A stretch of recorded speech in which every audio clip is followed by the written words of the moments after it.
Muted. Hello, everyone. It's me, Travis of Giggles and Pits. And now that my mic is unmuted, I can talk freely.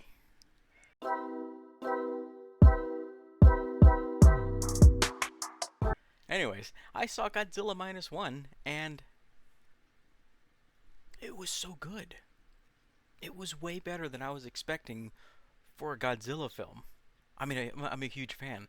I was telling my wife last night, I used to go to the Blockbuster. It was Blockbuster back then, with my uncle, and I would always look for a Godzilla film. So I've seen the original. I've seen all the movies from the 60s, 70s, most of the stuff from the 90s. Incredible movie, Godzilla Minus One.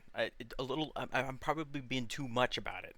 I'm probably being way too much about it and overhyping it. But when you walk in and you sit down for a movie, and from from the onset, I mean, like the first 20 minutes of the movie definitely sets up the main character that we've been following, which is Koichi, I think is what his name is. Forgive me if I butcher the name. The movie mainly focuses on Koichi, who is a war veteran from World War II, and it pretty much covers the aftermath of Japan surrendering to the United States in World War II, and basically the whole Reconstruction and how things, and it all happens within the first few years of the end of World War II. So there's a lot of stuff that touches on the citizens, how they felt at that time, how the veterans dealt with their own personal issues.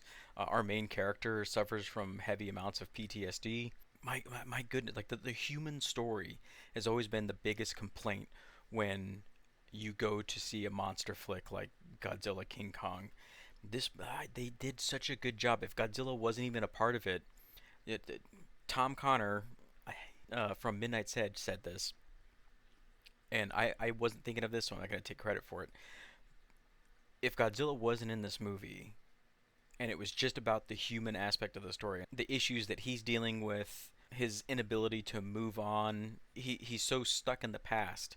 The war isn't over for him, and it causes a lot of issues with him and Noriko, a woman that he's raising an orphan child with. It creates so much tension between those, and like I don't want to spoil anything about this movie because I think the main storyline is fantastic.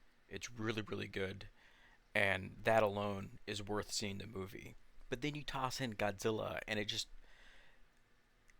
adds this level to it. And I don't think it would work if it weren't for the sound design, uh, and the use of the uh, like original Godzilla theme song, which sounds fantastic. If you have a chance to go and see this on an amazing surround sound, I highly recommend that. So often in films, you don't get a movie that melds visual, story, and sound all together in such a precise way, and then the lack of sound. The sound is so deafening, and especially when Godzilla sets off his heat ray, or when he's charging up to fire off his heat ray. The sound is just so intense. It's an oxymoron, but the deafening silence, uh, the moments that the movie chooses, and I think there's two particular scenes where they just go with no sound at all, and it just really hits those emotional beats that you want in a film. I had a great time watching it. I thought it was a lot of fun. I highly recommend you check this out. I haven't had that much fun in the movie theater since Bullet Train, which wasn't a perfect movie. Also, takes place in Tokyo, Japan. What is with that? Glad I got to see this one, and I can't recommend it enough to all of you. Great movie, amazing story. Special effects are they're high level special effects. There does seem to be some practical special effects. There's just some things. There's some like Toho isms about water and how the water works. Definitely makes me think that they used miniatures mixed in with some CGI to kind of bring them more to life. But awesome movie. If you're a fan of Godzilla, I think you're gonna like it. If you're not a fan of Godzilla, check it out. It might make you one. But that's all I got for you guys today, and hope you guys enjoy your holiday season.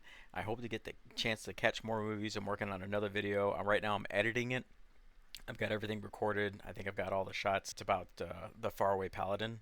I look forward to dropping that because I would love to share that show with more people.